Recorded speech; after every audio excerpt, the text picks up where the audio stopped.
गोंदिया जिले में पिछले साल से अपराध दर में भारी वृद्धि हुई है। तदनुसार पुलिस विभाग भी तैयार हो गया और गोंदिया जिले में धूर्त अपराधियों को एमपीडब्ल्यू के तहत लाकर उनके खिलाफ कार्रवाई की गई है।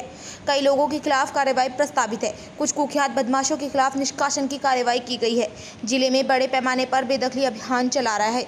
कई लोगों के खिलाफ कार्रवाई करने का प्रस्ताव है। साथ ही शहरी क्षेत्रों और यातायात क्षेत्रों में स्कूलों और कॉलेजों में गश्त बढ़ा दी गई है और वहां QR कोड का उपयोग किया गया है ताकि पुलिस और सिविल सेवक गश्त के लिए जगह पर जा सके और किसी भी वरिष्ठ पुलिस अधीक्षक के बारे में जानकारी प्राप्त करने के लिए QR कोड को स्कैन कर सके।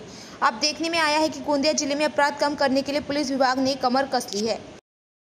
जिल्ह्यामध्ये प्रिव्हेंटिव्ह ॲक्शन पेट्रोलिंगवर पूर्णपणे फोकस करण्यात येत आहे। यावर्षी सुद्धा आपण 6 MPDA करण्यात केलेले आहेत। मागच्या पूर्ण वर्षामध्ये 9 MPDA होते, परंतु आतामध्ये आपण MPDAचा स्पीड वाढवला। जवळपास 6 MPDA आपली आतापर्यंत झाले आहेत।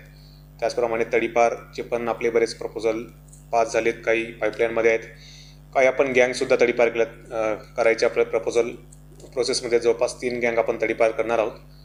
तर याच्यामध्ये जे गुन्हेगार आहेत रेकॉर्डवरचे त्यांच्याविरुद्ध आपली योग्य ती ॲक्शन चालू आहे। त्याच्यामध्ये आपण टेक्नॉलॉजीचा वापर करून जे आपल्या शहरातील आणि जिल्ह्यामधील मुख्य भाग आहेत, शाळा असतील, कॉलेजेस असेल, काही बाजारपेठा असतील, त्या ठिकाणी QR कोड लावलेले आहेत।